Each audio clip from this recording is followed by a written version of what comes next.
Good afternoon, ladies and gentlemen, and welcome to Oldham County Fiscal Court. I'm Judge Executive David Vogel. Happy to have you here today on the 19th of March. I think the 19th of March is the Ides of March, isn't it? 15th. Is that the 15th? It is. Okay, well, I don't know my Roman history as well as I thought I did. So anyway, we're happy to have you here, and I'd like to ask everyone who's able to please stand for the Pledge of Allegiance.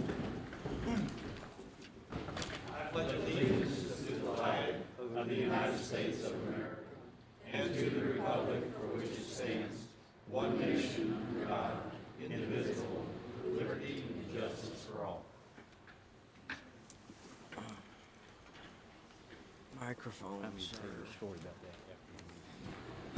If you have a cell phone with you today, please turn it to off or vibrate. Madam Clerk, will you call the roll? Magistrate Likens. Here. Magistrate Tice. Here. Magistrate Harrison. Here. Magistrate Greenwell. Here. Magistrate Hounds. Here. Magistrate Hawkins. Here. Magistrate Dye. Here. Magistrate Logsdon. Judge Vogel. Here. Having 8 of the 9 members of the Fiscal Court present, this meeting is now in session. Your motion to accept the agenda. Second. Judge would like to remove one item from the agenda. Yes, sir. Community business, the reading proposed changes to the peddler's ordinance. All right. We'll remove that from the agenda. Are there any other items that anybody would like to add or remove? Hearing none, all in favor, please say aye. Aye. Anyone opposed? Motion carries. Now I'll ask Sheila Fair to read the minutes from our last meeting, which was on March 5th. March 5th, 2019. The Oldham County Fiscal Court convened at a regular meeting at 2 p.m. with Judge Executive David Vogel, County Attorney John Carter, and the following magistrates in attendance: Brent Likens, Wayne Tice, Albert Harrison, Steve Greenwell, Chris Hounds, Stephanie Hawkins, and Bob Dye. Magistrate Logsdon was absent. Motion made by Magistrate Dye, seconded by Magistrate Greenwell to approve the agenda, removing tourism board appointment and adding building maintenance committee recommendation. Motion carried unanimously. Approval of minutes. The meeting minutes from February 19th were read aloud and approved unanimously. Public comment, none. Bid opening for the sidewalk, Kentucky 1793 sidewalk project, were open and read aloud for the record. C3 construction, $209,447, and Louisville paving, $191,000. KYTC presentation for their rural secondary program. Tom Hall, KYTC District 5 Planning Supervisor, presented information to the court regarding the 2019-20 Rural Secondary Road Program and responded to questions from the court. Motion made by Magistrate Greenwell, seconded by Magistrate Hounds to accept the Rural Secondary Road Program recommendations for 2019-20 as submitted by KYTC. Motion carried unanimously. County Administration, payables. Motion made by Magistrate Hounds, seconded by Magistrate Dye to approve the payables. Motion carried unanimously. Community business, first reading to repeal and replace the housing inspection ordinance. Oldham County's Chief Building Official Mark Tice presented for first reading proposed ordinance number KOC 19-910-457, repealing and replacing ordinance number KOC 91-300-351.3 relating to the adoption of the Kentucky Building Code and Kentucky Residential Code and adding the heating, ventilation, and air conditioning law and regulations, as adopted by the Board of Housing, Buildings, and Construction of the Commonwealth of Kentucky. The second reading, public hearing, will be April 2nd. Contract agreements and resolutions. The resolution for DLG Recreational Trails Program Grant. Motion made by Magistrate Likens and seconded by Magistrate Hawkins to authorize the Judge Executive to sign resolution number 01030519 relating to a recreational trails program grant through the Kentucky Department of Local Government. Motion carried unanimously. Utility easement for LG&E Oldham County Water from Morgan Conservation Park. Motion made by Magistrate Harrison, seconded by Magistrate Hounds, to authorize the Judge Executive to sign the utility easements for LG&E and Oldham County Water District after document revisions are made as recommended by the County Attorney relating to utility installation on county property located at Highway 524, Morgan Conservation Park. Motion carried unanimously. Sustainable Streams Professional Services Agreement for Curry's Fork. Motion made by Magistrate Harrison, seconded by Magistrate Hawkins, to authorize the Judge Executive to sign the professional services agreement with Sustainable Streams relating to stream conceptual design for the Curry's Fork Watershed Program. Motion carried unanimously. Crestwood MSD Agreement. Motion made by Magistrate Dye, seconded by Magistrate Helms, to authorize the Judge Executive to sign the interlocal agreement between Oldham County Fiscal Court, City of Crestwood, Oldham County Environmental Authority, and MSD relating to ownership of the Crestwood wastewater collection and treatment system. Discussion followed. Magistrate Harrison called for the question to end debate and bring it to an immediate vote. Motion failed, tied 4-4 on a roll call vote. Judge Vogel and the following magistrates voted yes: Harrison, Helms, and Dye. Magistrates Likens, Tice, Greenwell, and Hawkins voted no. Discussion continued. Motion made by Magistrate Tice to take a 5-minute recess. Judge Vogel, hearing no objection, called for a 5-minute recess. Motion made by Magistrate Helms, seconded by Magistrate Greenwell to reconvene the meeting. Motion carried unanimously. Discussion continued. Hearing no further discussion on the matter before the court, the main motion was put to vote to authorize the Judge Executive to sign the interlocal agreement regarding the Crestwood wastewater collection and treatment plant. Motion carried 7-1. Magistrate Hawkins voted no. Committee reports and recommendations. Finance Committee. Motion made by Magistrate Dye, seconded by Magistrate Helms to approve the 1.9% CPI increase for magistrates. Motion carried 5-3 on a roll call vote. Judge Vogel and the following magistrates voted yes: Likens, Tice, Helms, and Dye. Magistrates Greenwell, Harrison, and Hawkins voted no. Parks Committee. Motion made by Magistrate Harrison and seconded by Magistrate Greenwell to allow the LaGrange Main Street Program use of the courthouse lawn on the following dates: April 13th from 10 to 4 for Shakespeare in the Park, October 6th, 6 p.m. to 9 p.m. for Ghost Stories on the Square, and December 7th, 12 p.m. to 9 p.m. for Light Up LaGrange. Motion carried unanimously.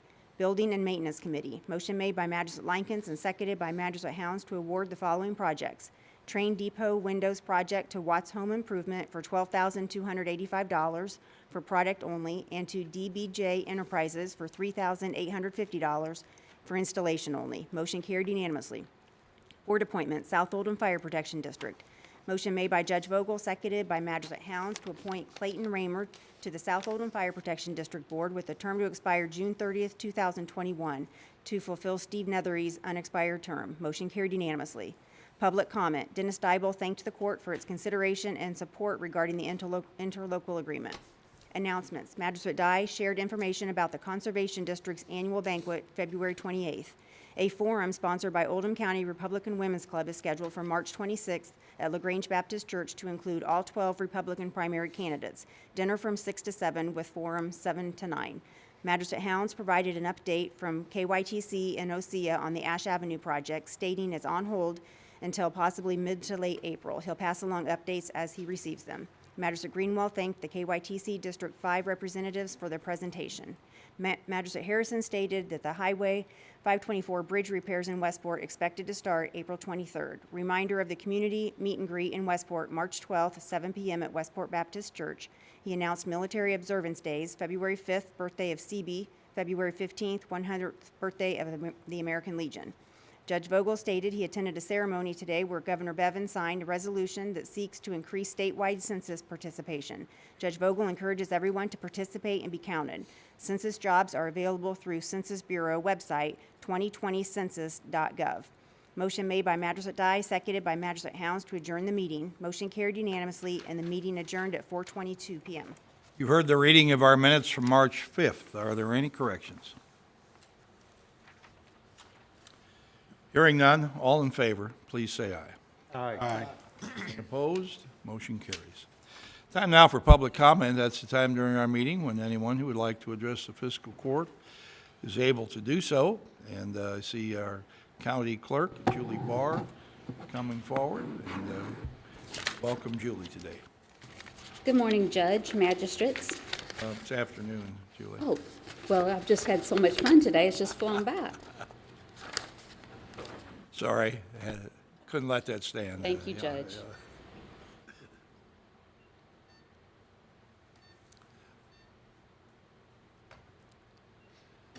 So it's the time of the year that I come before fiscal court to present my excess fees. Actually, I submitted them Friday because the statute says that I must do it by March the 15th. I wanted to make the court aware that this year I turned over $378,937.03. It's a little bit over what we thought we were going to turn in.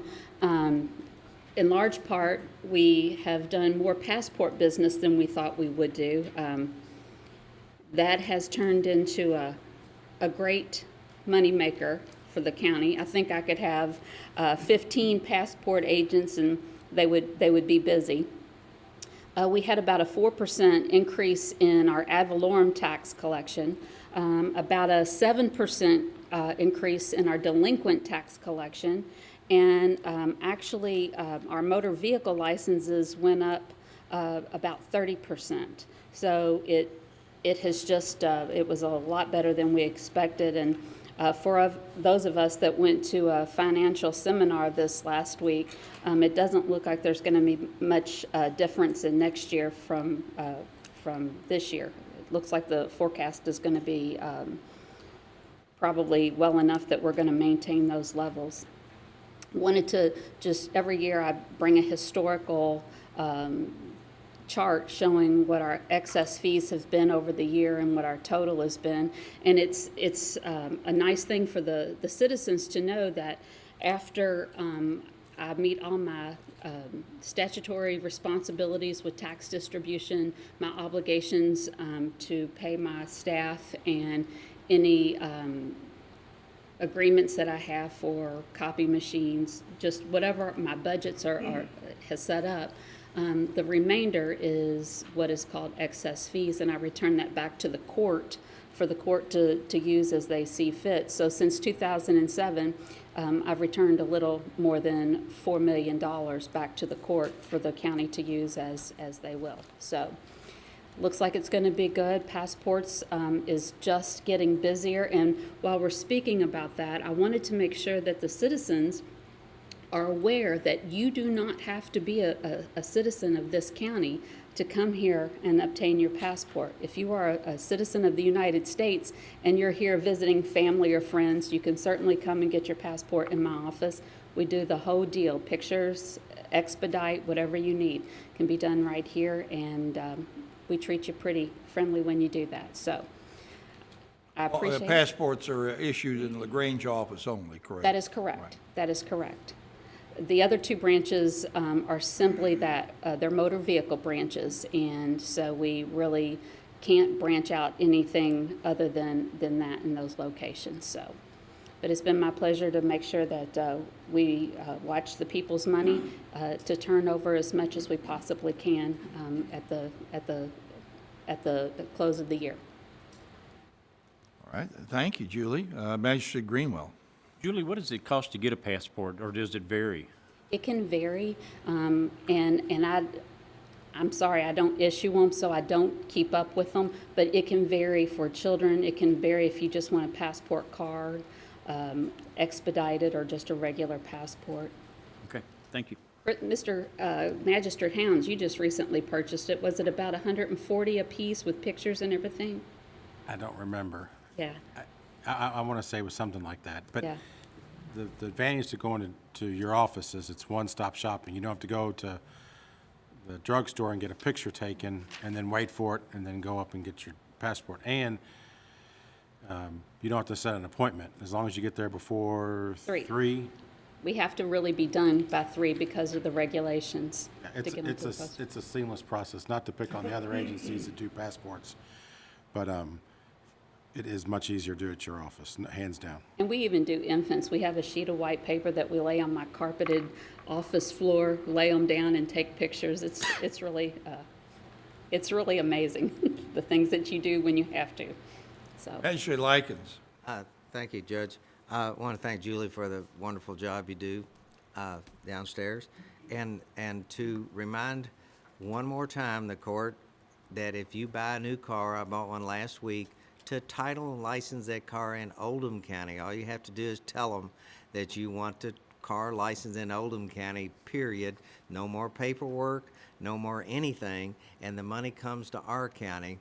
And I'd like to make sure that you put that in the what's happening issue the next time, something like that. I think Julie told us one time it's $100,000 or something, figure like that, that would mean to our county just to have the cars titled simply in Oldham County versus Jefferson County or any other place. it can mean serious money, especially in a year like we had last year where, we just saw so many vehicle purchases.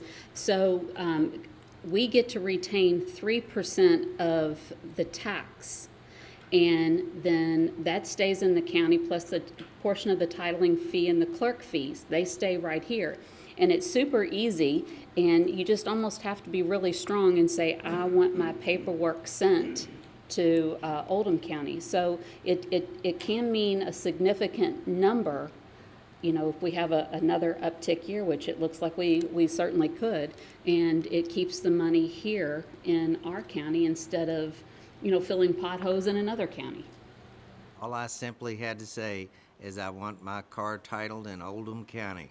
Yes. That was it. That is So correct. that's the extent of of what you have to do to have the money sent to our county instead. All right, thank you, Julie. Thank you. Appreciate it. And good afternoon to everyone. You too. Is there anyone else who would like to address the court during public comment here?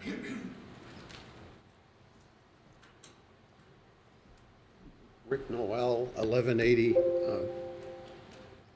Pattons Creek Road, Pendleton, Kentucky, on the Old Oak Frame House. I just wanted to follow up on the traffic light, the status. Judge Vogel, if you could give me an update. Well, the last I was told about 3 weeks ago that the poles were being manufactured, and we had originally been told they're supposed to be delivered this month.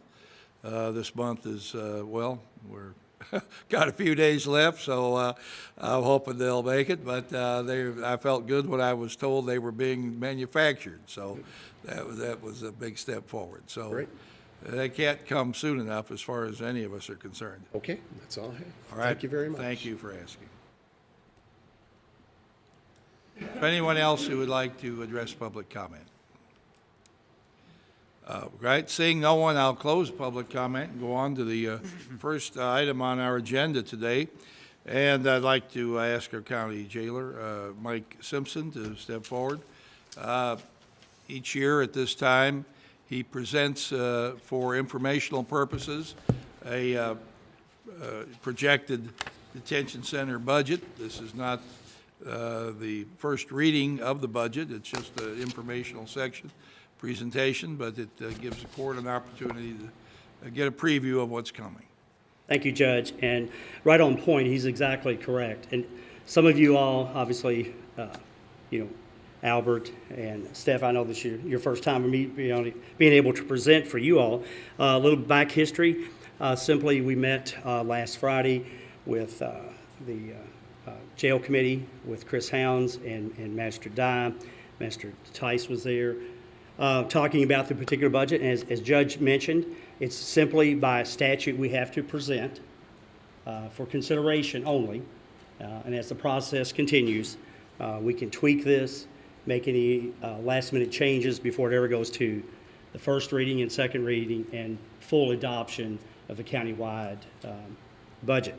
Now, you should hopefully have a copy. I know we went through line item by line item at the committee meeting. Tweaked at some things. We worked really closely with Melissa putting these numbers together. I want to thank her publicly for her input. Be glad to answer any questions the court may have. No questions? Informational only. Only information only. I do have some more Per the information statute. if there are no questions about this, but I'll be glad to. Measure Likens. I just have a single question, a lot of numbers here. What does the county have to put into your budget to? On this proposed budget, Brett, if you look at that, at the bottom line, on the expenses, okay, all the way down for the FY '20 budget, you see what we're talking about? It should read 500, 553, 573, 44. And that's what we're just presenting today. Yes, Okay. well, I understand it would cost us close to $1 million a year if we didn't have a jail, so to speak. Yeah, and I don't have those figures right here in front of me. I know the last full year that we were operating in the old facility, the 115 bed, it was probably somewhere, okay, for me to throw that number, Judge. Sure. Somewhere around 850,000 was the transfer number. And now we've We're been able to. saving, $500,000 a year by running our own jail, Right. basically. Yeah, I think coming out of the committee meeting, everyone was pretty much satisfied with it. We feel better this year than we did a year ago putting this budget together, because last year there was a lot of unknowns. We just didn't know what it was going to be in this new facility. We have a better feel for that now. Much better. Good job, Mike. Magistrate Dye. If any of the magistrates have any questions, they can either address the Finance Committee, me, or one of the other members, or the jailer himself. But like I said, today is just an informational thing to get it in front of you, so you all can have it before the first reading. So again, myself, or Chris, or Steve, or Magistrate Greenwell, or the jailer. Thank you. Just before we get, maybe you were going to say more, I'm going to add this. Just to make it clear to the people who may be listening to this program now, we expect the budget for the jail to be projected budget at $4.3 million roughly, okay, to operate our new Oldham County Detention Center. And we expect our revenue to be about, our expenses to be about $4.8 million. That's correct. So that's where the $500,000 difference is coming out of the county budget. These are rough numbers to operate our detention center. That is a significantly less of a loss than what we've had in the many previous years in the former Oldham County Jail. We now call Yes. it jail the detention center. We've upgraded the language on it a little Right. bit and so forth. We have. I believe right now you have about 300 and some individuals in the, incarcerated in there, 300. And of course, we don't collect any money for the people who are arrested by Oldham County law enforcement officers and placed in the jail. We are paid by the federal government for U.S. Marshal prisoners and for short-term immigration detainees, and also for prisoners that are transferred in from neighboring counties that do not have their own jail or do not have enough space in their jail. So that's where the sum total of our revenue comes from. So we're making progress. We had hoped to make even more progress, but some of the restrictions associated with federal prisoners in the immigration detainees were just more onerous than we could agree to accept. So we passed on those individuals that we expected to receive money on, and those individuals actually paid more than state prisoners. Right. But, you can't do what we can't do. So Mr. Simpson here is doing a great job of looking everywhere he can to find a more rewarding prisoner, if you will, from another jurisdiction. So I appreciate that. Well, thank you, Judge, for that. And to kind of just really quickly on that particular point, as Judge mentioned, one of the things that we are trying to do, and I just wanted to share with the court, I think I mentioned this the last time that I was here, one of the things that may put us in a much better position from a revenue source, we are trying to get what they refer to as a full-time designation from the U.S. Marshals Service. That's our federal inmates. We've been housing federal inmates since the mid-'90s. But if we're able to obtain this particular designation, when that federal inmate is final sentenced, instead of us having to move him out of our facility for his final destination, we now can keep him longer if we get this upgraded designation. That obviously directly ties to additional revenue. So we're really pushing that. We're working on some issues. We've written a lot of letters. I've got the Deputy U.S. Marshal Brian Parrish, who lives here. He's in Oldham County and born and raised out here. We're working really closely with him in hopes of to be able to get that judge, get that designation. We'll continue to do that. A couple of quick things that I'll be done real quickly. I wanted to share this with the court. I think I did at the committee meetings. Here in Kentucky, in Louisville, in May of this year, we're going to be hosting the National Conference for American Jail Association. The Kentucky Jailers Association, which I'm currently vice president, in conjunction with Louisville Metro Corrections, we are going to be the host. for that particular conference. It brings in typically about 2,000 people, attendees. They'll be coming into Louisville. We're going to be working through the training seminars with them. But they have personally picked our jail to showcase. They're going to be coming out here on May the 21st. A group of national people from all over the United States that are in corrections will be coming. I'll keep the court updated. We're going to have actually try to get some pretty good coverage, local Oldham area, maybe some of the news stations to come out. And I'm really proud of that. So we're going to get the opportunity to showcase our facility to a group of people that from all over the country.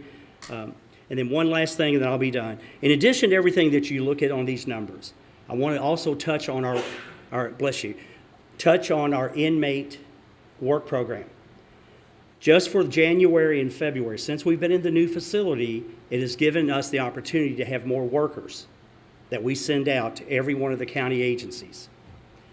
Oldham County Maintenance, Oldham County Road Department, Animal Control, Recycling, Parks and Rec.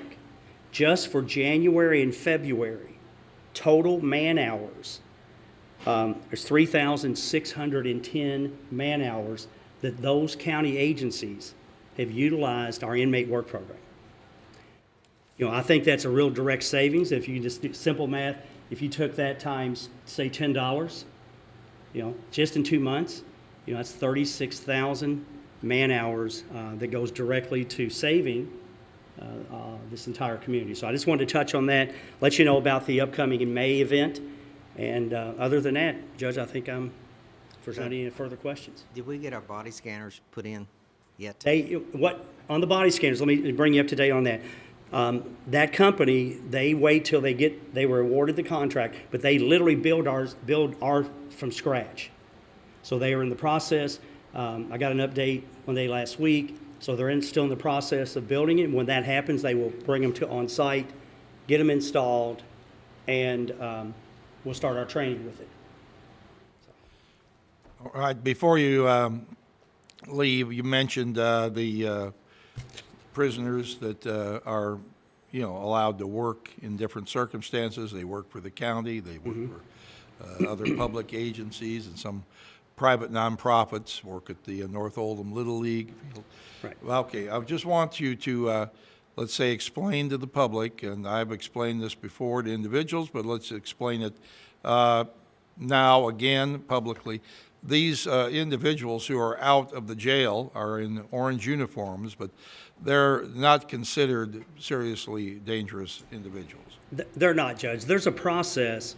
When we have state inmates, they are what we require. They're talked about as Class D. They are the minimum security inmate that goes through a particular procedure by the Department of Corrections. So it's not even something that we do on site. Once they qualify to be on the program, then we are in control of them, where they go, what agency, whether it's a county agency or any of the nonprofits. And these numbers that I shared with you does not include the benefit of our work program to the nonprofit groups, okay? So the process is done by the Department of Corrections.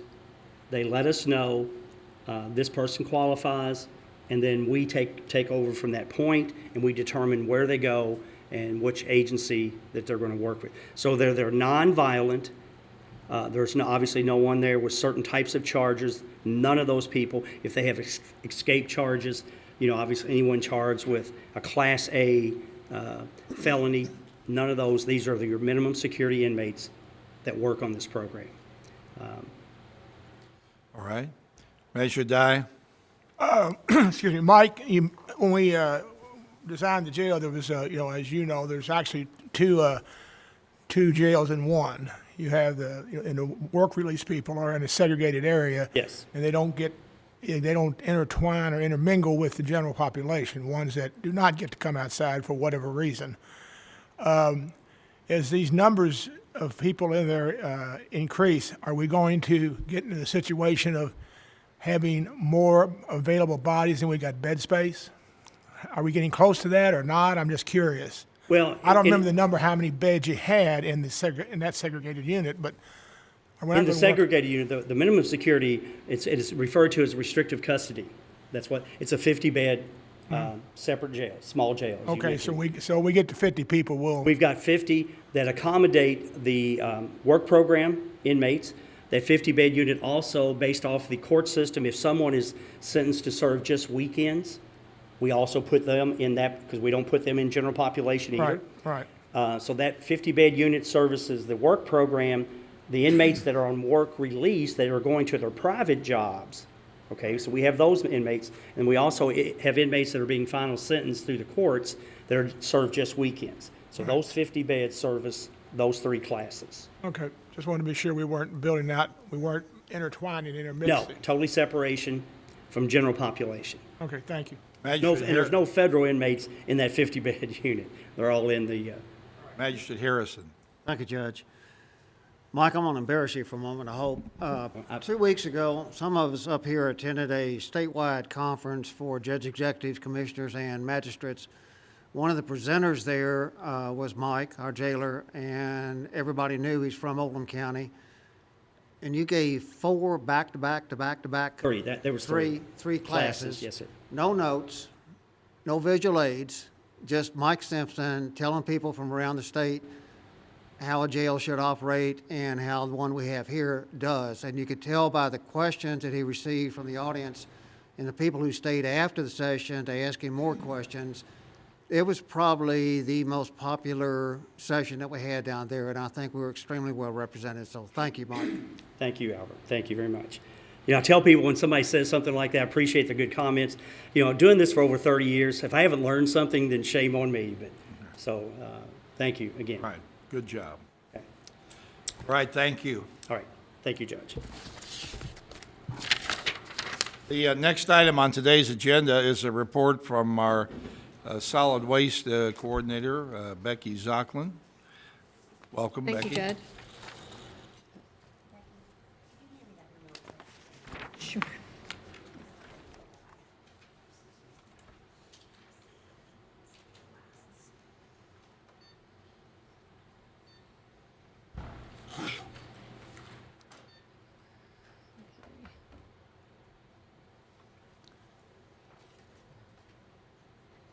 Thank you, Judge. The reason I'm here today is to report or give you a summary of my report that I send to the state, telling the state about all of the solid waste that is handled or is taken out of Oldham County. So instead of giving you this, I gave you this sheet here. So I've tried to synthesize all this information into these 4 categories. And I figured that the most, the area of most interest would be the operation of our recycling center. As many of you may be aware or may not be aware, there has been a drastic change in recycling operations across the globe, not just in the U.S., in response to what's called the China sword. And this has closed the gates on recycled products being shipped across the Pacific. So the markets for the products that we accept, which are the fibers, cardboard and paper, plastics, metal, white goods, and electronics, the markets for those have all been depressed.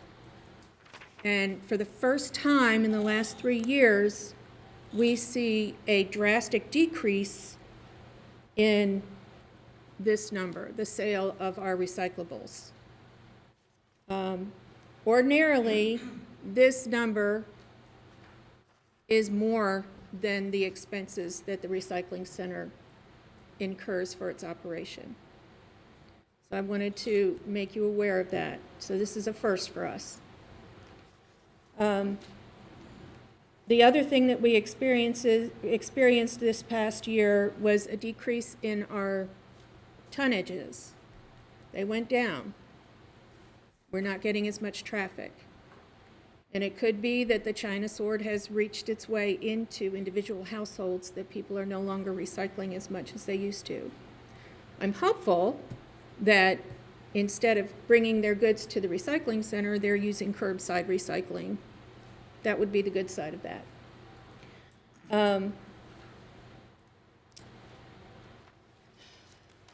Okay, let's go section by section. Are there any questions about our recycling center operation? Okay. The next is the litter abatement program. This has been going on for decades. The county, every county and municipality that requests it is given a 100% non-matched grant that is to be used for picking up roadside litter. In our county, I'm trying to keep the tradition of using nonprofit groups and paying them $150 a mile to pick up trash along Oldham County roads. And unfortunately, the trash is still there. And I've been trying to raise community awareness about this. I'm trying to help educate the public about the incidence of litter throughout the county. And it's not just our roadsides. When something flies out of a car or the back of a truck, it gets blown into neighbors' yards, it gets blown into our parks, and it's not just unsightly, it brings down our property values, it brings down our overall health as a community, and it is destructive to our wildlife. So one of the initiatives that I'm starting this year is a program called Leaders Don't Litter.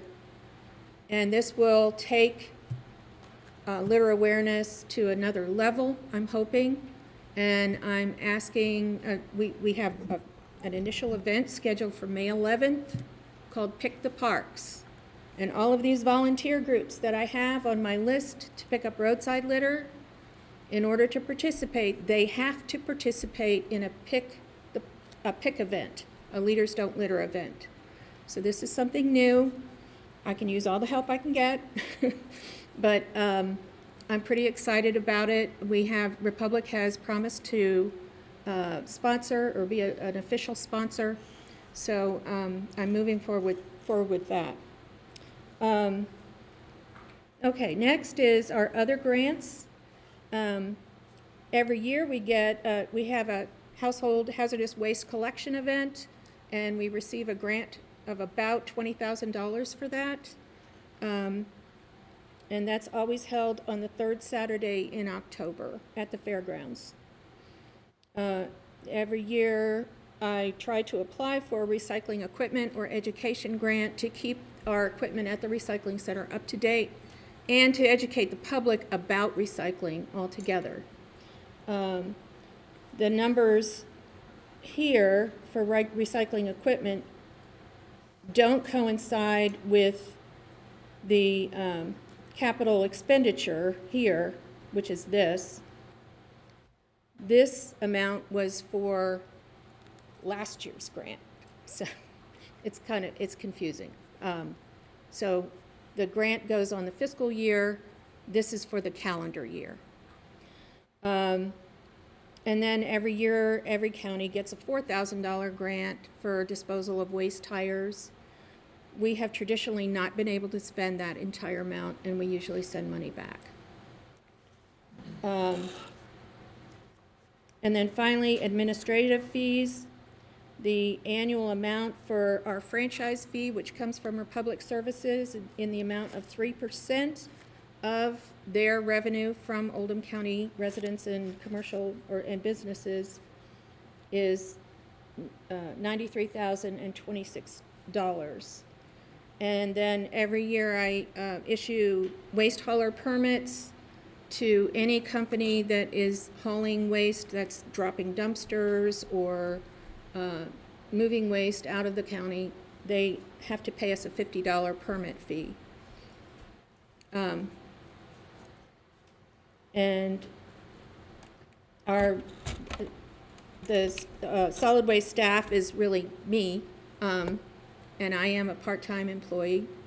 And then we have a full-time recycling center facility manager. Right. Does anyone have any questions they may like to ask? Magistrate Hawkins.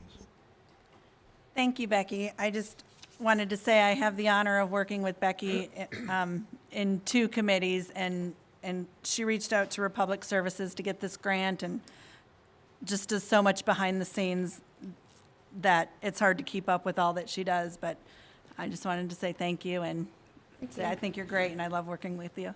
Thank you. Yeah. Magistrate Tice. Becky, who's our facility manager down for the, Russ Kieswetter, he has done a fantastic job. we've talked about that. I was wondering if you were going to brag on him a little bit. Yeah. I wanted you to do that. And everything she's going to say about him is absolutely the truth. He does his job. We can be very proud of it, if you can be proud of it, but the way it's managed, he needs to be talked about occasionally, so. He is constantly being asked if this is really a recycling center because it's too clean. So he does a great job. Magistrate Dye. Becky, you said that your tonnage is down. Could you maybe think that's because you're being more particular about what you're taking in? Thank you, Magistrate Dye. That could be part of it. In the last 2 years, we've made this change in the way we haul our plastics. And I need to credit you, Magistrate Dye, in that effort. Thank you. I've been doing 27 years in private Yes. sector. So. Your guidance has been invaluable. So we changed our containers and collection activity just for plastics. And in 2016, we were collecting single stream. In other words, our plastics, our metals, and glass were all collected in large 30-yard roll-off containers. And then when they were full, which they would get full pretty fast because milk jugs and big pieces of plastic take up a lot of space,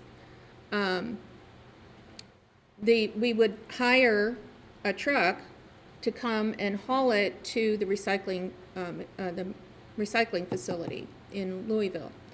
And that was at the cost of $200 per haul. And we were hauling approximately 4 to 5 containers every week. So this was a huge expense at moving materials. So what we did is our first step was, with Magistrate Dye's guidance, was to purchase a compactor. And we started, instead of having the roll-offs pulled out, we would have our inmates go into the roll-off containers and empty them into hoppers. And then we would dump the hoppers into the compactor. And then we determined that we needed more hoppers, so last year, and that was this capital expense, we purchased the hoppers and we built a shed to contain the materials within that. And so there's still some sorting that we have to do, but now we weigh the material, well, we have a better idea of the weight of the materials that we're sending out the door. We have a relationship with Shelby County. They have a full sorting system. So we send our container over to Shelbyville, and at a cost of about $650 every 3 weeks, as opposed to, $800 every week. So huge savings. Anyway, but the tonnages, the weights that we have now are without trash, without water, without excess materials. It's more pure. So Well, you and your crew's done a great job down there, because as I made the comment when I first got on court, being from this industry, it looked like a landfill with a roof on top of it. But it's really cleaned up a lot. I mean, people would come down and use it just basically to dump anything that they wouldn't put out on the street. Because our waste hauler will, correct me if I'm wrong, will pick up stuff at the end of their drive, as long as they have certain parameters they meet. But they seem to want to take it over there and say, well, they'll take care of it, and we were hauling a lot of garbage. We're getting a lot of garbage, not a lot of recyclables. Right, right. And as long as the facility is kept clean and there's a place for everything, people are less likely to dump on it. And yes, we still get stuff. I mean, Monday mornings are always a circus. But I don't mean the judge battled about having certain hours, but he finally acquiesced. Yeah. So the judge gets some of the credit. Not too much, you know.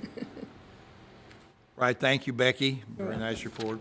Keep up the good work.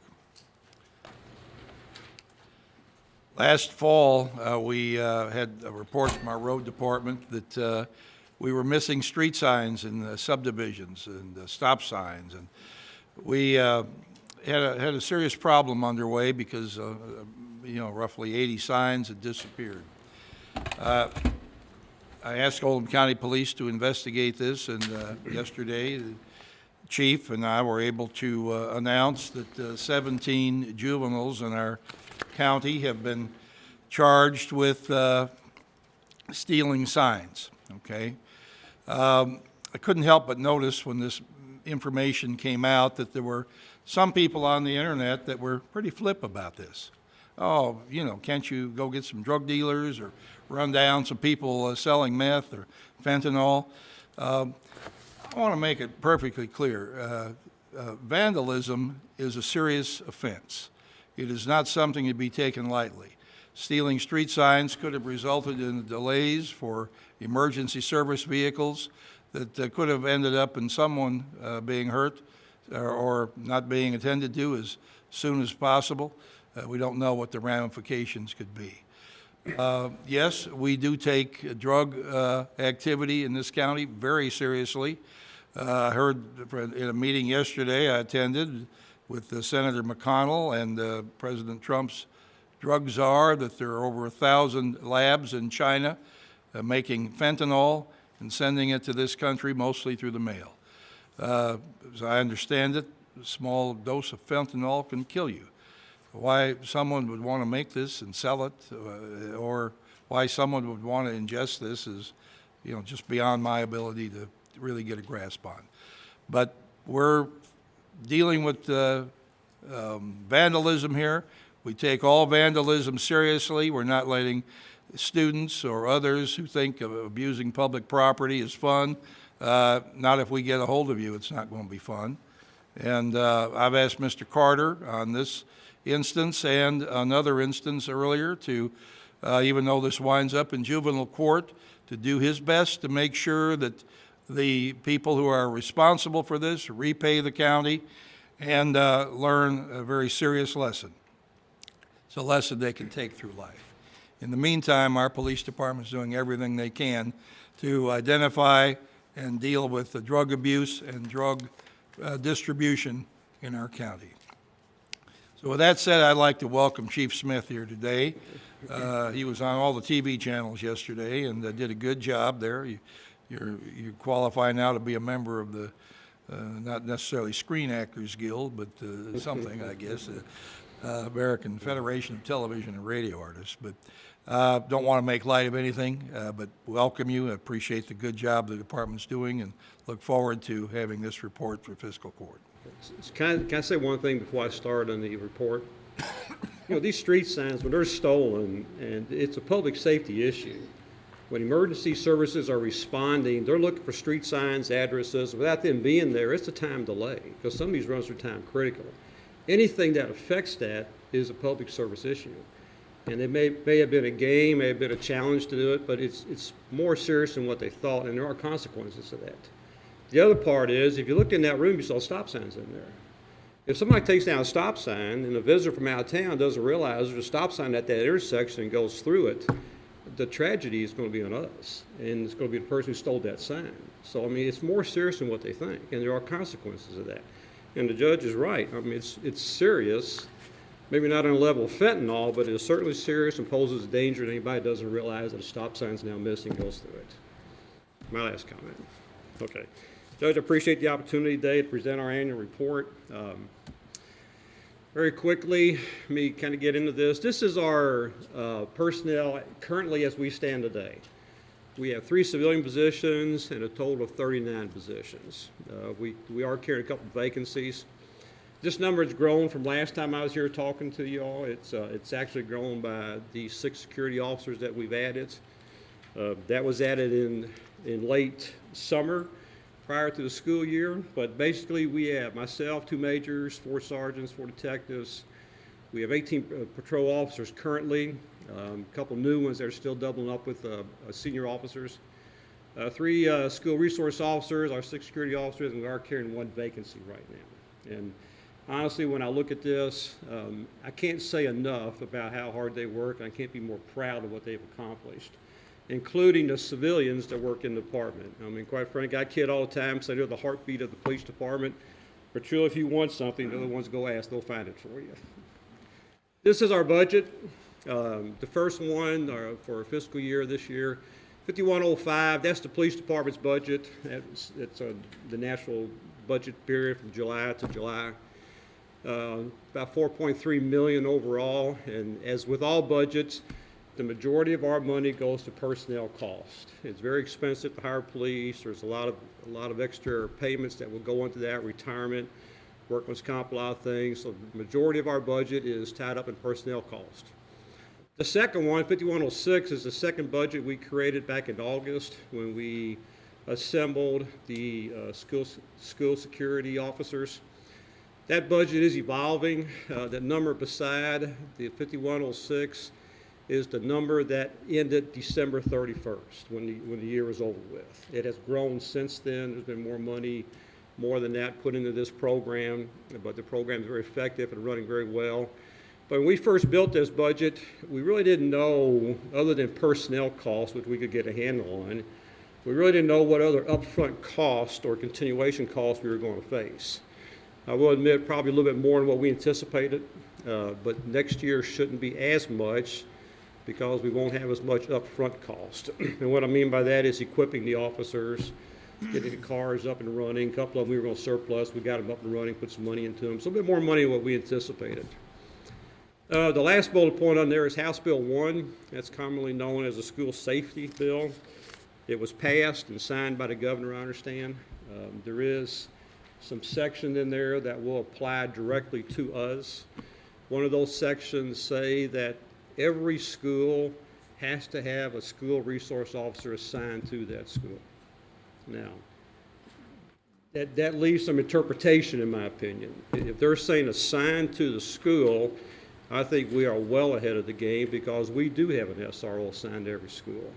They may not be there physically all day long, but they are certainly assigned to that school.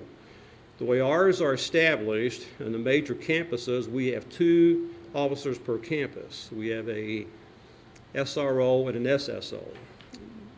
The SSO terminology will go away, because House Bill 1 says that all of them have to be trained and be school resource officers.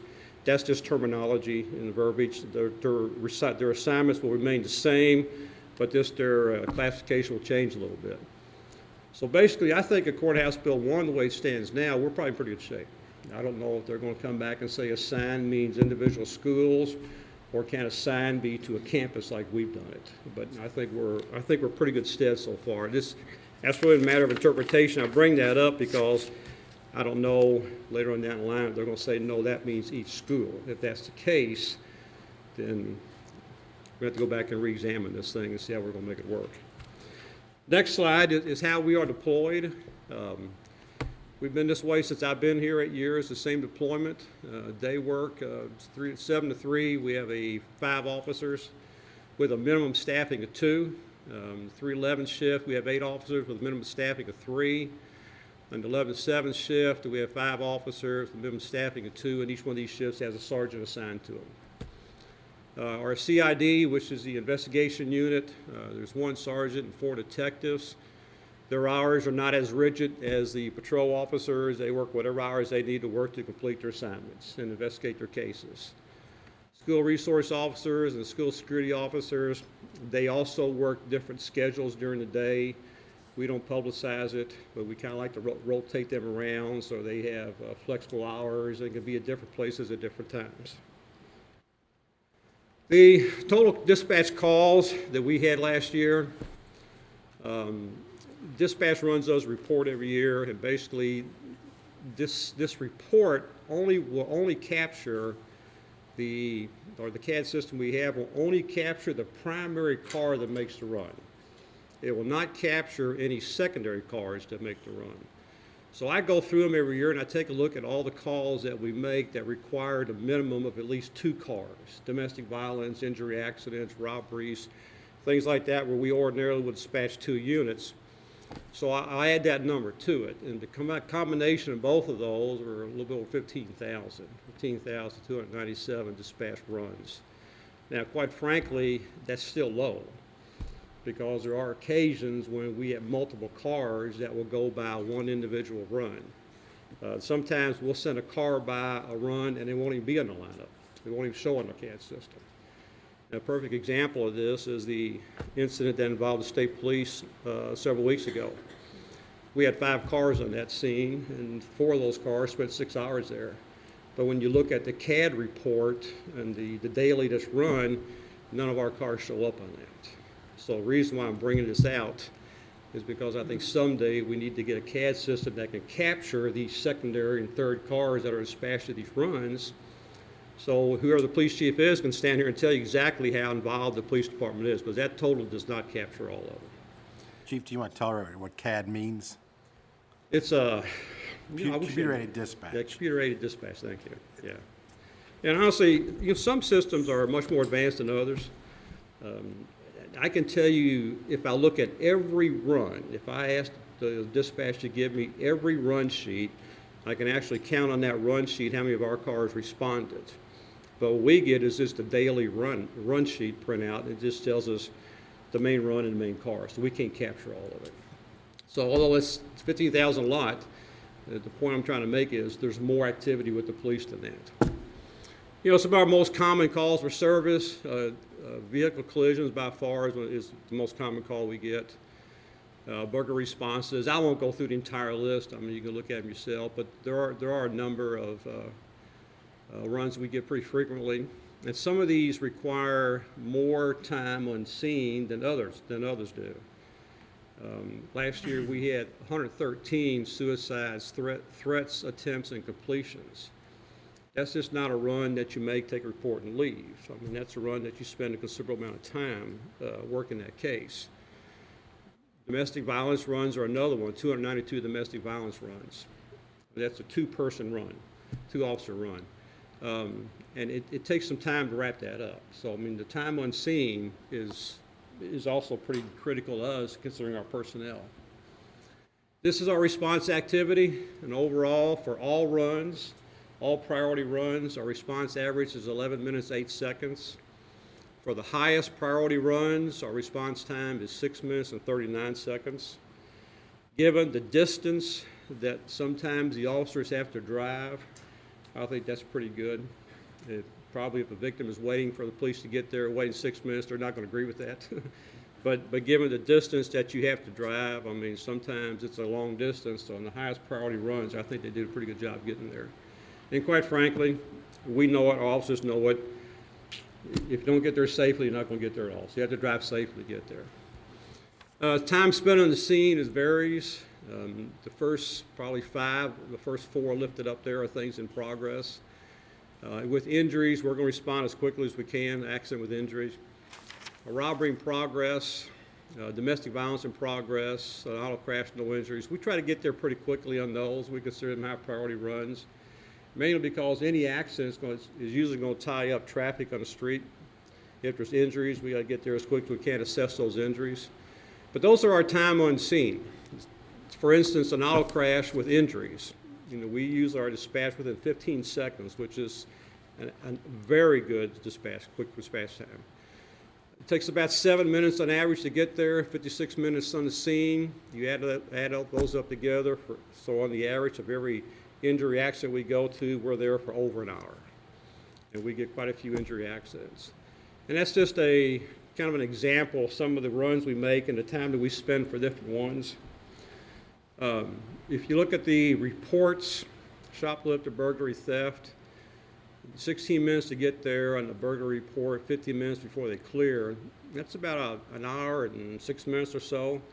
The reason why so much time is taken on some of these reports that we take is because a couple of years ago, instead of the detectives investigating all of these reports, we shifted some of that responsibility back to the patrol unit because the detectives just didn't have the time to give them the attention that they really needed. So our officers now are spending more time on scene doing some of their own investigations that a couple years ago the detectives would do. These are our collisions. Last year we had a 1,187 reported. We took reports on 1,055. 900 of those were property damaged. We did have 146 injury accidents, 9 fatals. If you looked on the Kentucky website, the fatals, it would show 7 because 2 of the people who were injured in Oldham County died in Jefferson County. But nonetheless, the accident that caused that occurred on us. We had 2 pedestrians hit and killed. Of the accidents that we took, 96 involved commercial trucks, and those usually are your more serious accidents. And on 71, I know that's an issue for all of us, especially when we had to shut down 71. There were 443 accidents related on 71. Get my numbers here. 278 of those were actually on the expressway. 165 were on the ramps, either at the street going onto the ramp or on the ramp or coming off the ramp. So combined, 443 accidents. That's just a chart kind of breaking down the different streets and the volume and the numbers per the different streets that we have. I mean, clearly 71 is our biggest issue. 146 and 22 are issues for us, as is 329 and the bypass. But that's just a chart showing the top locations where most of our accidents occur. These are some of our activities other than the dispatch runs. An e-call is basically a self-initiated activity by the police officer.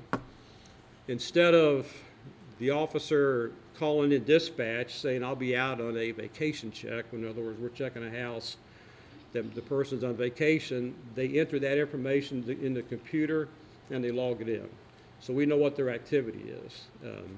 It saves dispatch time, saves us time. If we didn't do it this way, then dispatch would handle over 18,000 additional activities by the police. So we call them e-calls. It's a system that we can capture this information through KOPS, the Kentucky reporting system. And just some of the ones that we do. We are asked many, many times to check businesses, check vacation homes or on vacation, check areas, traffic complaints. And a lot of these are not, actually most of these are not a one-time check. If somebody tells us, they're going to be on vacation for a week, we'll try to check that house as often as we can. So it's more than a one-time check. So that's just some of the ones of what we do, probably the most common ones.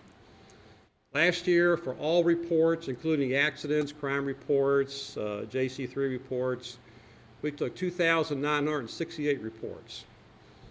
Crime reports were 805. CID is the investigative unit. They handled 347 of those cases, of those crime reports, with 385 follow-up reports. On average, they average about 40 hours per case and an additional 10 contacts per case on average. So, I mean, they're very involved, and quite frankly, the cases today are much more difficult than what they were because so many of them involve the technology aspect. Cell phones, computers, laptops, and a lot of that information that we need as evidence, it's time consuming to get that from some of the carriers. So it takes a while to handle some of these cases. JC3 is a reporting form that's created by the state. It actually has 8 different categories of crimes, domestic violence, several categories of neglect, several categories of abuse. It just depends on the on the situation, which one it falls into. The majority are domestic violence that we take. Last year, we made 541 arrests, and 90 of those were DUI arrests. That's actually down 2 from the previous year. We wrote 2,679 citations, a lot of those on 71 to try to stop the speeding and problems we're having on 71, and 1,324 courtesy notices.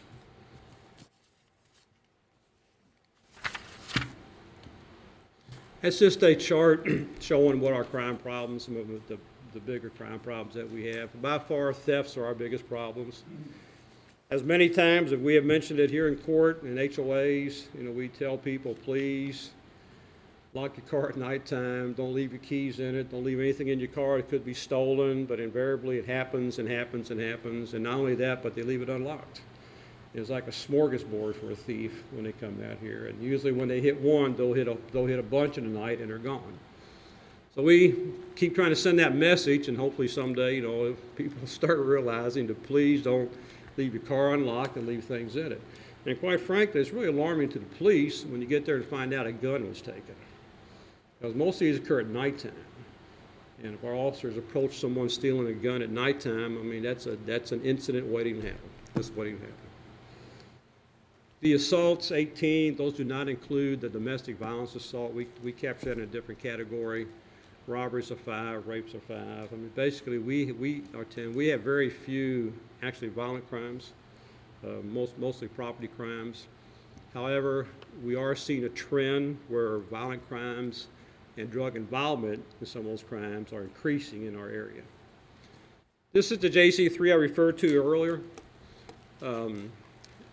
292 of those are domestic violence related. And we do a breakdown every year to take a look at what our officers will encounter when they go into one of these situations.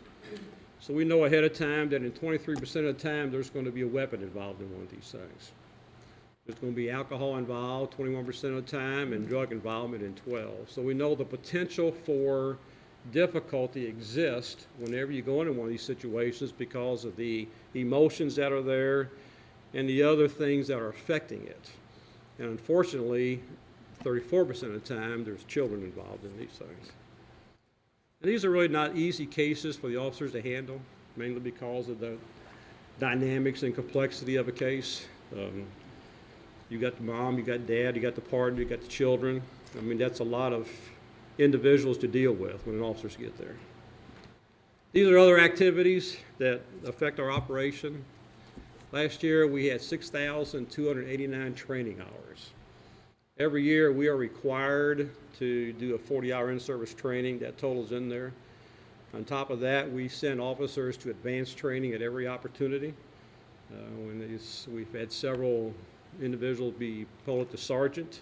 There are some advanced training for commanders and then supervision and management. We send them to them the first chance we get. Firearms training, SRT, taser. Today, the accident reconstruction team are doing about 7 hours of online training, and there's 7 members in that crew. So we're constantly doing the best we can to keep our officers up to date with as much training as possible. We had 2 drug take-back last year between ourselves and the sheriffs. So we totaled 650 pounds of drugs off the street. Probably about half of those were over-the-counter drugs, but still they can be abused. So we did very well on that.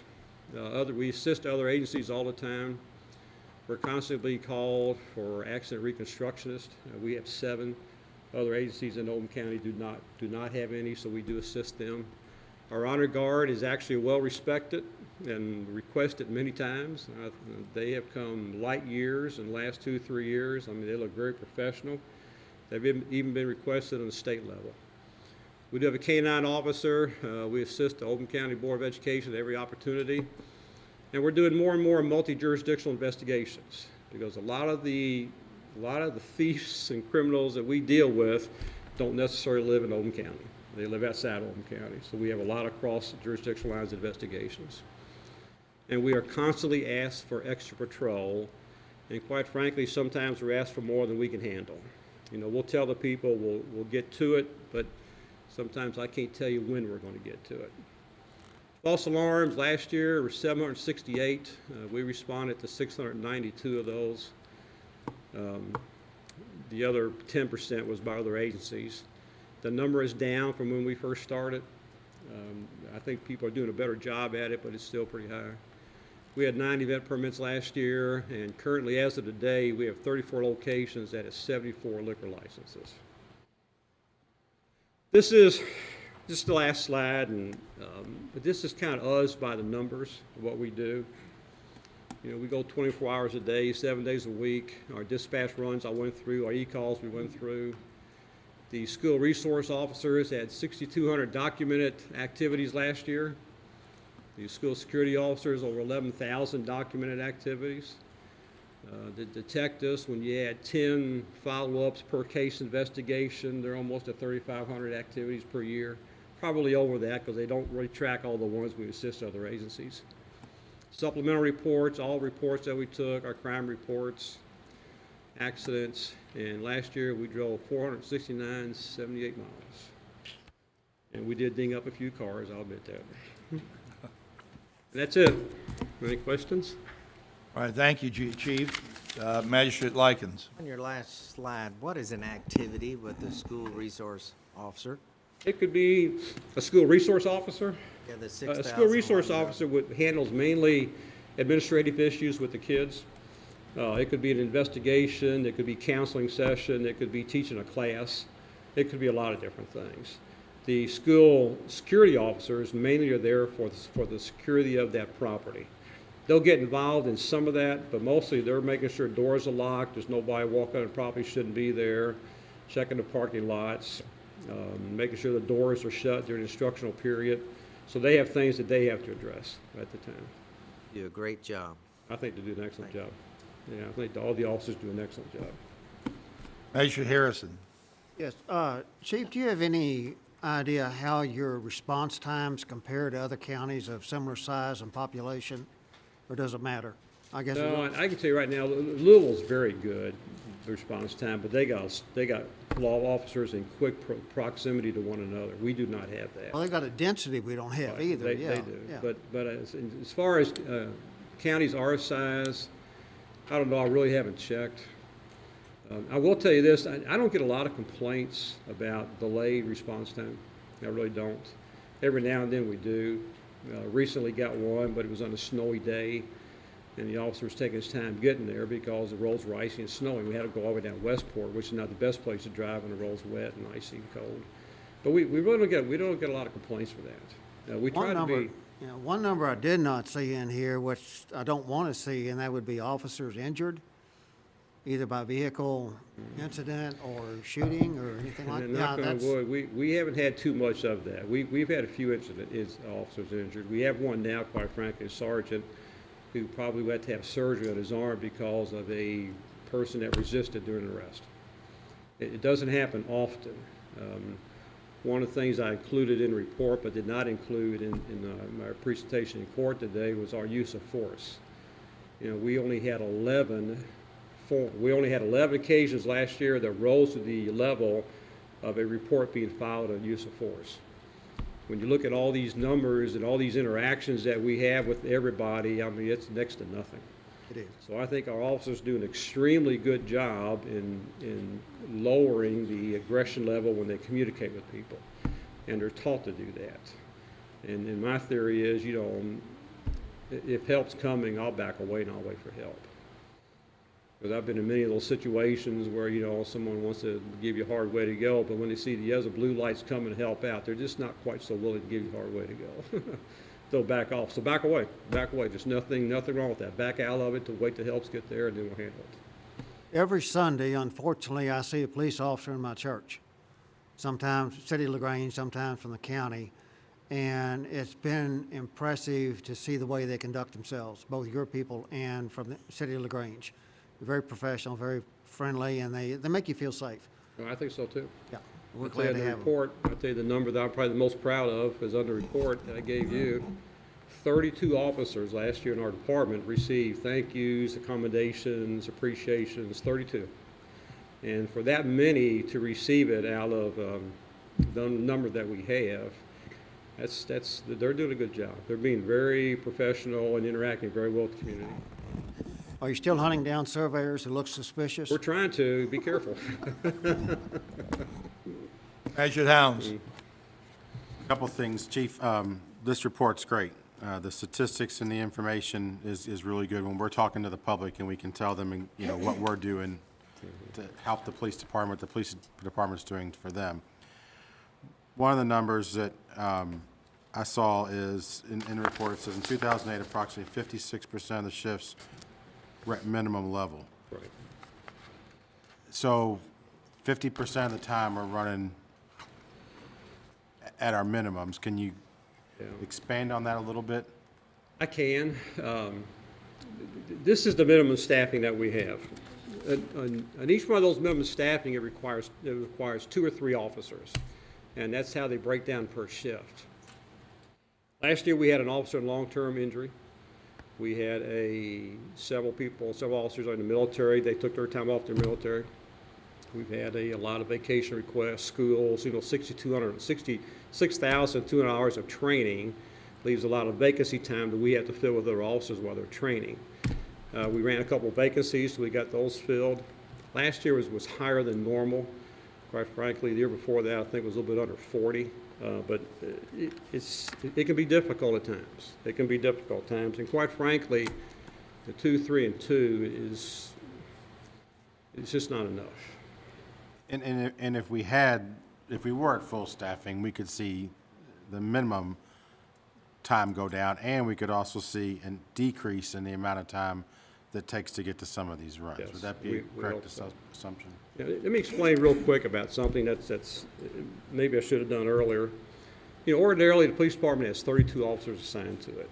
And then the school security officers are kind of like in a different category. They're not really assigned to the day-to-day activities of the police department, nor are the 3 resource officers. So 9 months out of every year, we actually had 29 officers assigned to the police department because the SROs are in the schools. When they come back in the summertime, then we go to 32 that we can use. And that's usually when we try to get most of our training out of the way, vacations and things like that, because we have a relief of the 3 coming back. But they also have things they have to do. We try not to get their training during the school year so they're not pulled away from school. We try to do that during the summertime. But in actuality, we really operate with 29. And that can be a little slim at times, quite frankly. I know we had one arson case in our department, and I do want to give you make a comment about the arson. Fire departments are taking the lead on the arson, but obviously they can't do arrest. And I know from the arson guys, they are grateful for your help and assistance and your detectives, and the detectives always seem to be top-notch and willing to do what's needed to be done to help solve the case. And that's a huge asset on both sides. It's a huge asset on the fire side that you were willing to provide the detectives, and it's a huge asset on your side that there's expertise from the fire side to take care of those arson cases, because that's an expertise that you guys don't. Well, we don't have the personnel to do it anyway. Right. We could do it. I want to make a comment about the SSOs. I was doing a radio, dealing with a radio issue at Centerfield, and Officer Latham was there, and I purposely backed my truck in to where he couldn't see the license plate.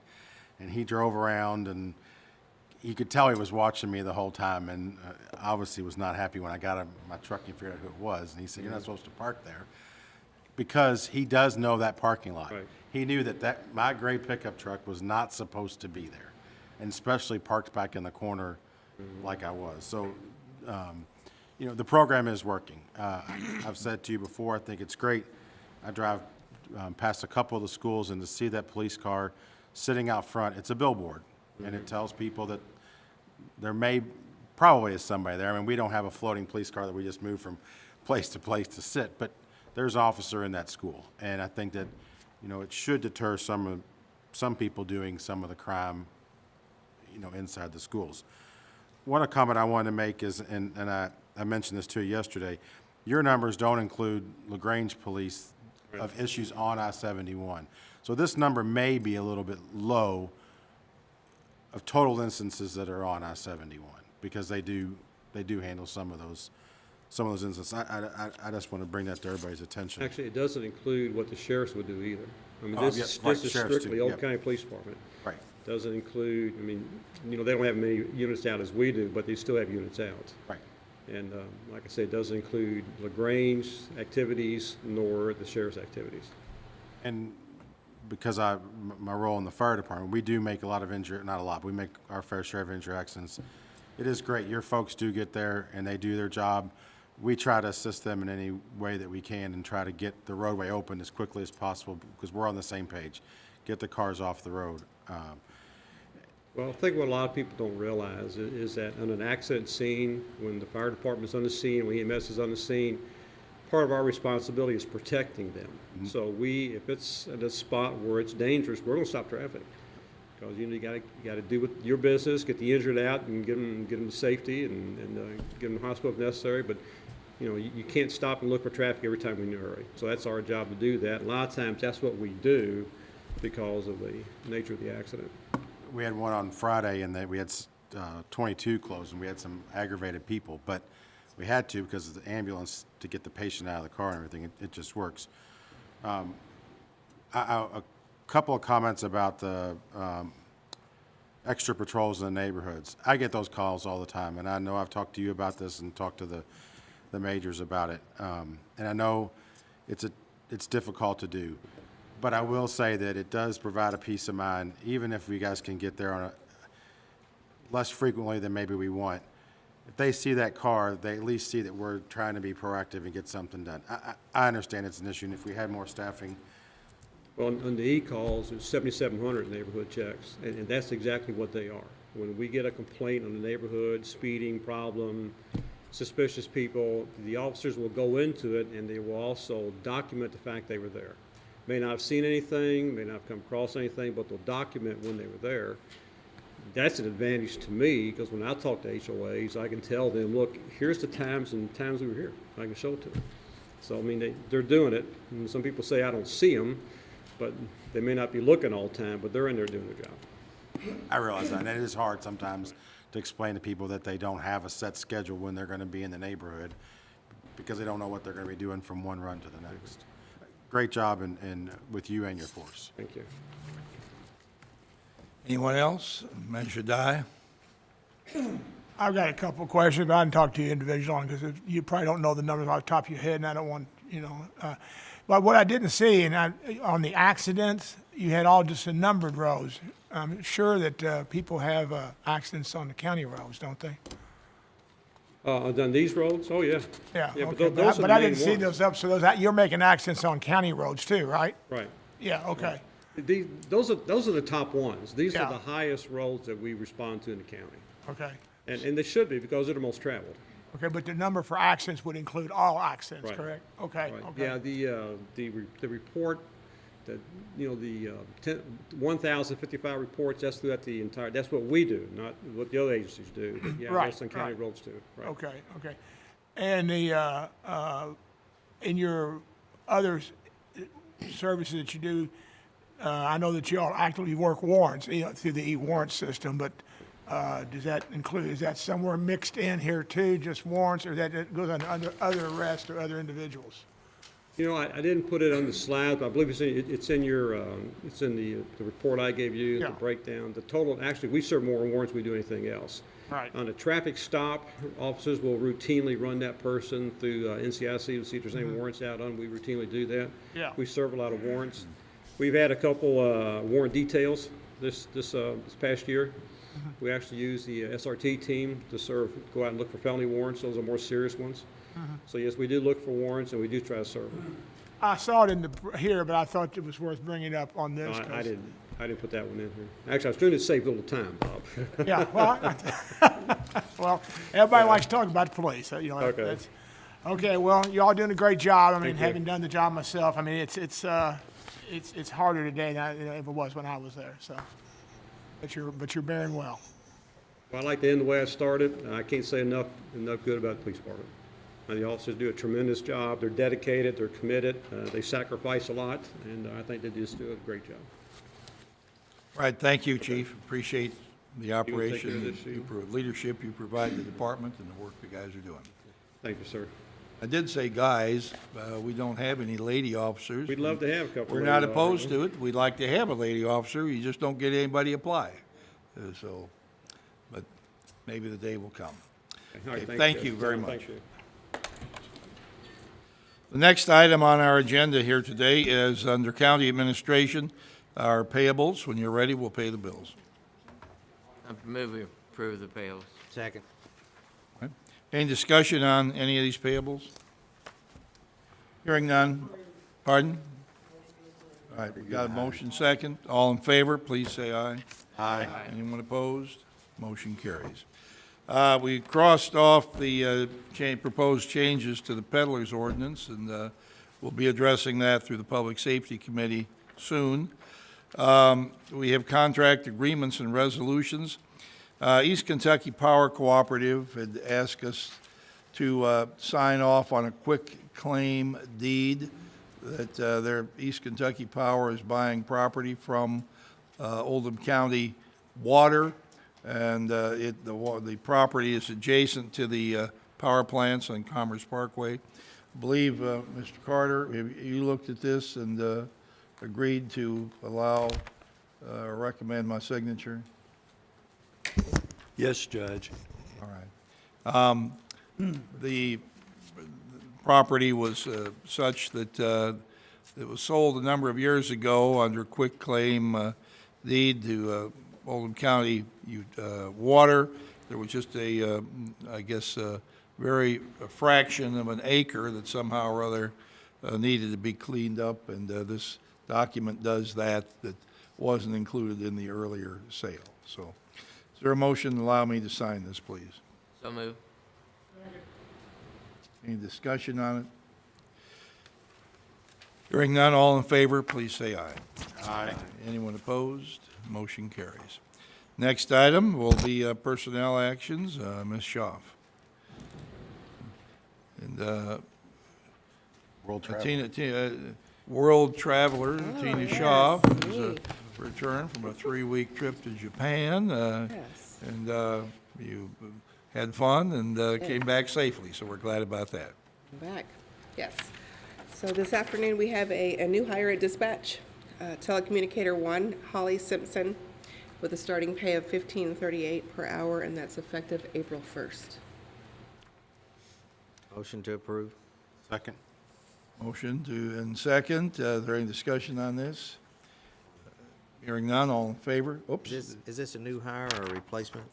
A new hire or a replacement? We're filling an empty position, a vacant position, yes. A We still current have one more vacancy. position Thank to you. fill. That's both.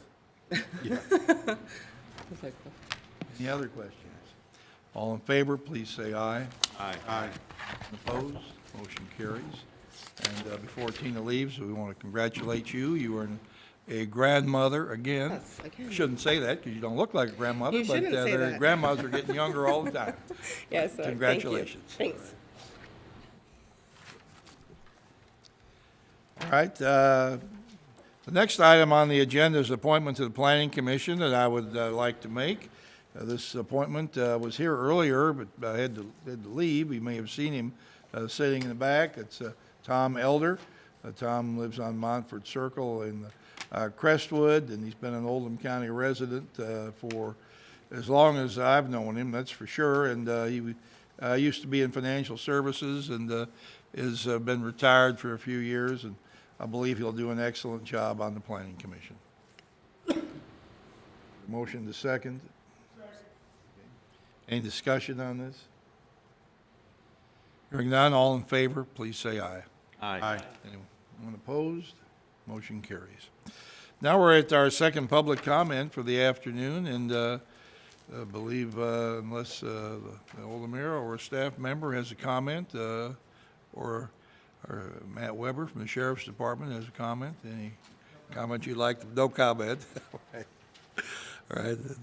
So we'll close public comment, and we'll go on to the final closing comments from our magistrates. Start with Magistrate Dye.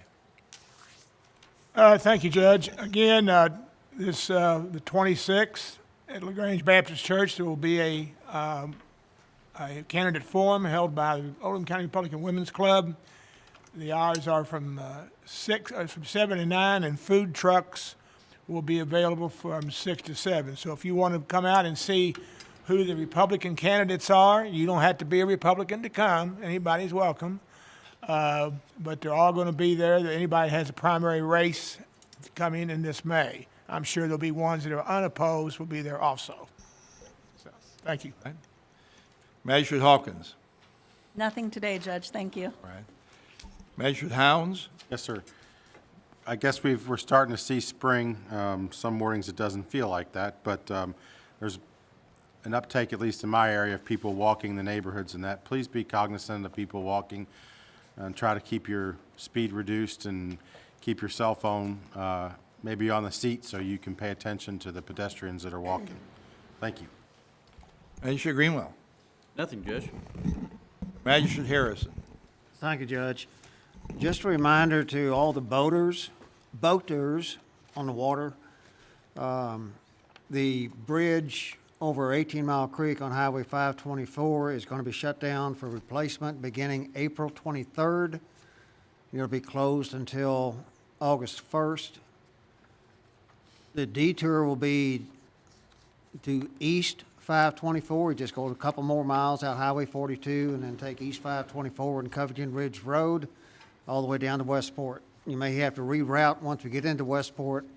We have a bit of a traffic routing corner turning incident down there, but we'll get that taken care of. There'll be plenty of signage, but please remember, once you turn down the old route, West 524, there is no place to make a U-turn and come back. So watch for the signs, they'll be plainly marked. As usual, I've got some military events on the calendar. March 25th is Medal of Honor Day. I was a bit disappointed last night listening to one of the radio commentators talk about the Medal of Honor winners. You don't win the Medal of Honor, you win an Olympic medal. There's not a contest for Medal of Honor or any other medals in the service. You're a recipient, but people keep saying that. And then on March 29th, one of my favorite days, National Vietnam War Veterans Day. So if you know a Vietnam veteran, say something to him on March 25th. Thank you. Magistrate Greenwell. I just have a question about the bridge closure. Is April 23rd when they will actually close the bridge, or is there going to be some prep work before they close the bridge? They're doing some prep work as far as trimming trees, but officially it will be closed as of April 23rd. Magistrate Tice. Yes, the only thing I have is thinking about the signs that have been taken down. Years ago, I was coming back from Shelbyville, and in Ballardsville where 22 and 53 meet. It's kind of a Y, and a street sign had been knocked down and laid down on the road. I was not the car involved, but I was behind one of those cars. Could have been a fatal if the guy that in front of me he just avoided it. So being young and being a practical joke, or this is really serious, and you mentioned it earlier, and the kids need to take it serious as well as the adults, and just think about before you do any of these things that seem like fun at the time but have deadly consequences. Thank you. Yes, you do. Magistrate Likens. Thank you, Judge. Just want to wish the 4 state universities that got into the NCAA, wish them a lot of luck. There was Northern Kentucky, Murray State, University of Louisville, and some school up in Lexington made it too. So thank you, Judge. All right, we'll enjoy that. Mr. Carter, do you have anything you'd like to announce today? Or? Judge. All right. Thank you. I would just like to say that there were actually 80 street signs that were missing. That's a lot of signs. Yes, that's right. That's right. Judge, can I say one other thing? I wasn't going to say anything, but now that those two gentlemen at the end said something, you said that people have been flipped on the internet about, why aren't you doing this, why aren't you doing that, and these kids with 80 signs. Well, we've kind of beaten the danger of a sign, but maybe how many young people did this involve again? I didn't want to say not everyone was flipped. There were some people. Yeah, Okay. but yeah. There were 17 juveniles have been cited. 31 juveniles were knowledgeable, that they've been identified by police as knowledgeable So of the that's, circumstance. that's my math. That's 48 people that either knew or involved No, in. 31 total. 31 was involved with this thing some way, in some way, shape, or form. I hope that maybe these people will see that you can't get by with these things, and I'm not wishing anything on anybody. I'm not trying to knock anybody in the head, but maybe one of those people could have become a drug dealer, and this will stop that behavior. Right. You know, I mean, Well- this is serious, and because people could have got hurt. Somebody could have died from an EMS not making it 2 minutes late. Certainly, that was no one's intention when someone generated this idea, but the results could have been very negative. Well, when I was young, people would say, looking at mischief, my dad would say to me, just think what your mother would say if you did that, and if you thought she'd be okay with it, just go ahead and do it. Yeah. I would like to announce here before we close today that last week, the Courthouse Project Development Board selected Lexington architect Sherman Carter Barnhart to be the architects for the expansion and remodeling of the Oldham County Courthouse. There won't be any construction begin until next year. The balance of this year will be involved in designing a plan, and plans and ideas will certainly be made public, and people will have an opportunity to comment on them. But the construction start next year, and it's going to keep LaGrange, downtown LaGrange, really, let's say, in an uproar for a couple of years. It's going to take 2 years to get the courthouse changes completed, and there's not a lot of space downtown for construction trucks and other things that'll happen. So when the time comes, everybody will have to be patient in anticipation of a good result. I might add that when some very fine architects make presentations, something that may not be known by the members of the fiscal court here, certainly wasn't known by me, and I've lived here 45 years, but at one time the courthouse was entirely white. It hasn't always been the red brick building that we consider to be the courthouse. I don't know exactly when that was, back in the 20s or early teens somewhere, but it was changed at some point. But the architects came in with pictures of the old courthouse, and it was white, from top to bottom. So, but sometimes as people come along, they think is historic may not have always been as historic as they think. It's just been historic during your time rather than someone else's. So that was quite interesting, and I hope to be able to get some of those pictures and have them available. So thank you, everybody, for being here today. If there's a motion, we'll adjourn. Second. All in favor, please say aye. All right. Aye.